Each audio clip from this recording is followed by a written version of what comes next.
Olá, galerinha, muito bom dia. Estamos aí iniciando mais uma segunda-feira, nossa semana 6. Nós vamos aqui dar continuidade à nossa pílula do conhecimento. Espero que o final de semana de vocês tenha sido bom. E vamos começar a nossa aula de hoje sem mais delongas, tá certo? Eu vou aqui diretamente para os slides e vamos estudar hoje ética e processo civil, tá certo? Vamos embora.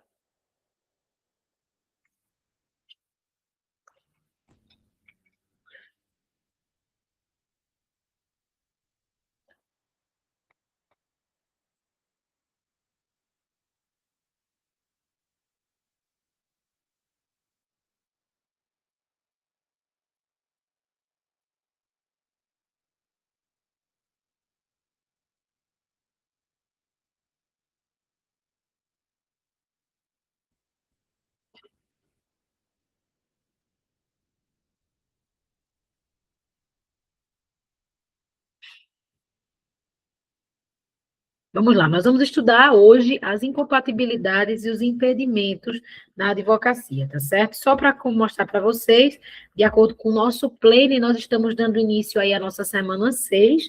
Estão aqui as disciplinas ética e processo civil, incompatibilidades, impedimentos, infrações e sanções disciplinares. E vamos estudar também lá dentro do processo civil o procedimento comum, tá bom? E eu já vou começar aqui a expor a nossa aula de hoje com o tema incompatibilidades e impedimentos. Então, primeiramente, vamos compreender a diferença entre os dois conceitos, tá? Incompatibilidade da advocacia significa justamente a proibição total do exercício da advocacia. Então, são situações em que você não pode exercer a advocacia de jeito nenhum. Já o impedimento, ele é uma proibição parcial, ou seja, em algumas situações específicas você não estará permitido, a você não estará permitido o exercício da advocacia. E aí, nós vamos trabalhar aqui, iniciar os nossos trabalhos com o artigo 28 do Estatuto da OAB, tá? Que trata justamente das causas de incompatibilidade, ou seja, proibição total do exercício da advocacia. E aí, o artigo 28, ele vai dizer que a advocacia ela é incompatível, mesmo em causa própria, com fiscais, agentes tributários, membros do Ministério Público, né, do Judiciário, dos tribunais, dos conselhos de contas, chefe do Executivo, membros da Casa da Mesa Legislativa, servidores ligados ao Poder Judiciário, notários ou registradores, policiais e militares da ativa, cargos de direção em órgãos públicos, fundações, concessionárias, instituições financeiras, tá? Então, toda essa galerinha aqui é a galerinha que cai muito nas provas da FGV, prestem atenção nesses exemplos, tá? Lembrando que, geralmente, a FGV, ela traz, assim, um servidor público tal. Gente, as incompatibilidades são muitas, né? Você precisa decorar, você precisa saber que se foi servidor público, com certeza a atividade é incompatível, tá certo? E aí, com relação ao impedimento, o impedimento são situações bem específicas, né? São situações em que momentaneamente você não poderá exercer a advocacia, tá certo? Eu vou só fazer aqui com vocês a leitura, deixa eu colocar aqui no artigo 28 do Estatuto da OAB. Artigo 28. Ó,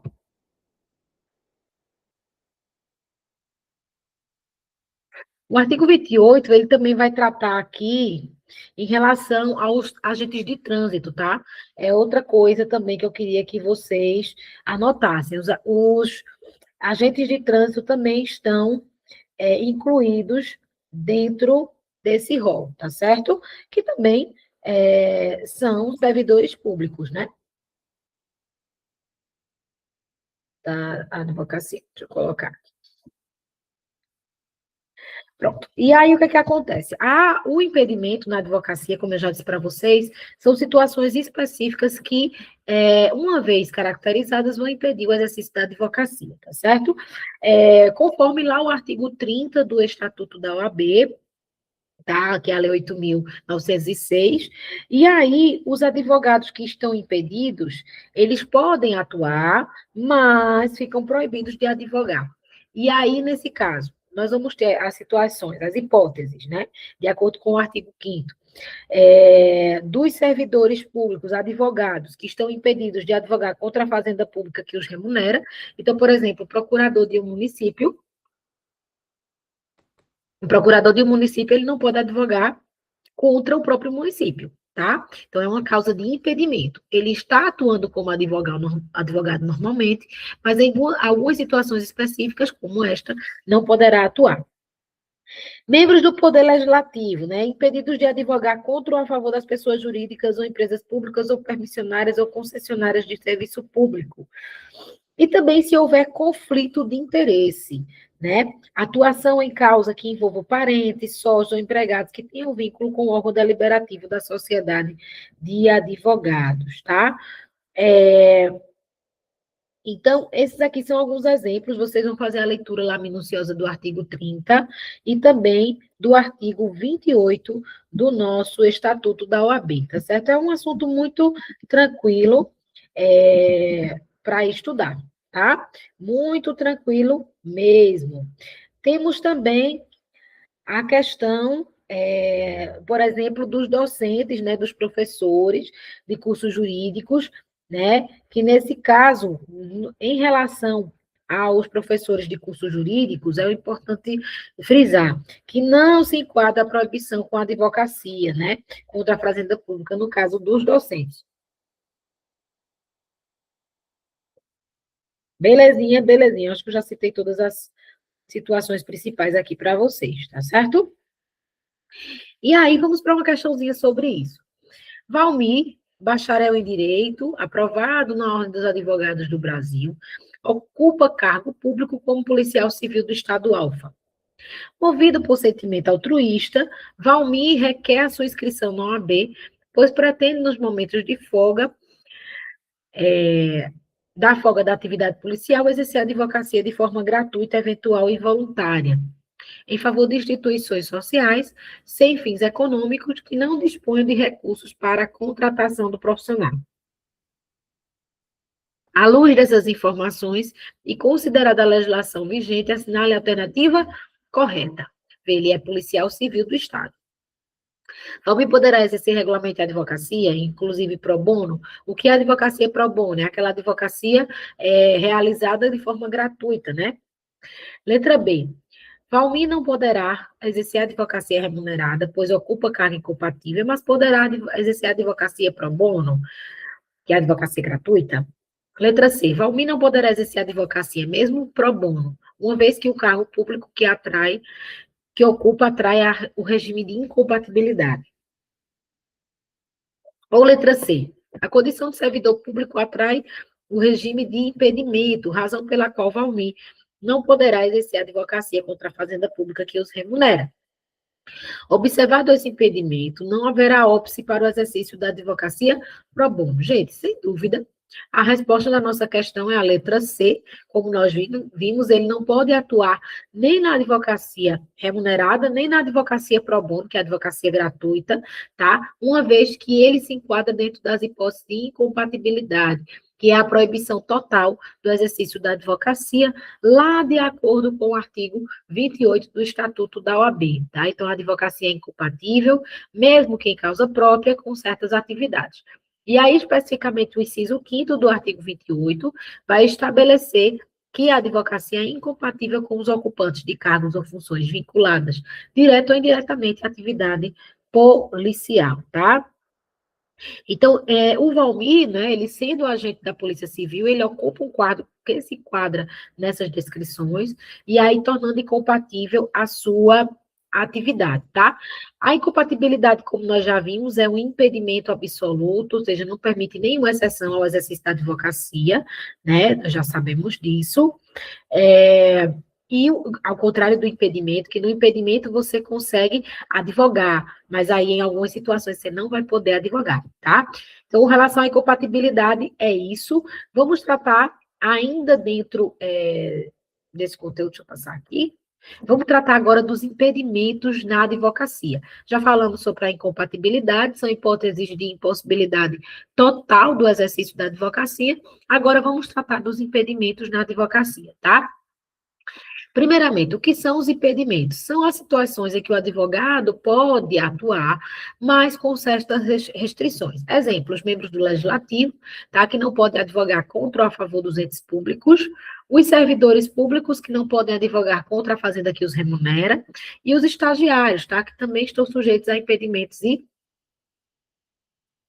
incompatibilidades. Então, voltando aqui, a diferença importante só para frisar, os impedimentos restringem a atuação do advogado e as incompatibilidades proíbem totalmente o exercício da advocacia.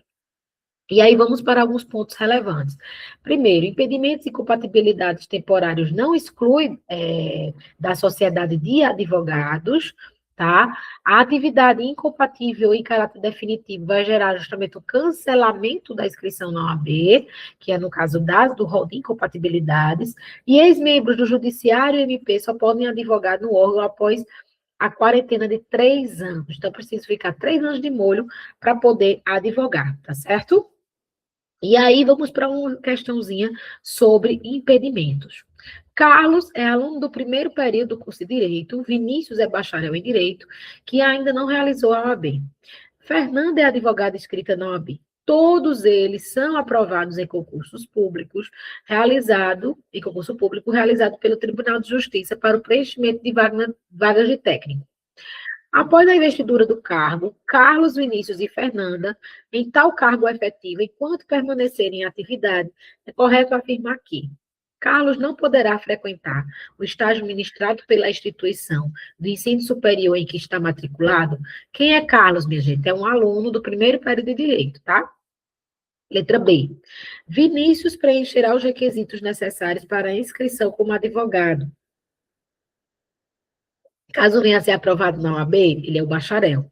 Fernanda, que já é advogada, deverá ter sua inscrição na OAB cancelada de ofício e, em virtude de comunicação, pode ser feita por qualquer pessoa. Ou letra D. Fernanda deverá ter sua inscrição suspensa, restaurando-se o número em caso de novo pedido. Gente, sem dúvida, a nossa resposta é a letra C, tá? Fernanda terá sua inscrição cancelada, tá? A letra A, ela vai trazer justamente a questão de que Carlos não poderá frequentar o estágio ministrado pela instituição de ensino superior, tá? Veja, essa questão do impedimento em relação aos estagiários não abarca o estágio supervisionado, tá? Então, é uma alternativa para aqueles que não podem exercer outros estágios. A letra B, ela diz que Vinícius preencherá os requisitos para ser considerado advogado desde que passe na OAB. A advocacia é incompatível, lá de acordo com o artigo 28, inciso 4. Tá? A letra C, de fato, ela coaduna com o artigo 11 do Estatuto da OAB, tá? Então cancela-se a inscrição profissional, e o cancelamento ele deve ser promovido de ofício, né, pelo conselho competente em virtude de comunicação de qualquer pessoa, tá? Então, ultrapassado esse conteúdo de impedimentos e incompatibilidades, vamos falar aqui sobre as infrações e sanções disciplinares do Estatuto da OAB, tá? Então, primeiramente, nós vamos trazer aqui a visão de código para vocês. Então, nós vamos para a leitura lá do artigo 35 do Estatuto da OAB. E o advogado, né, assim como todo e qualquer categoria profissional, está sujeito à legislação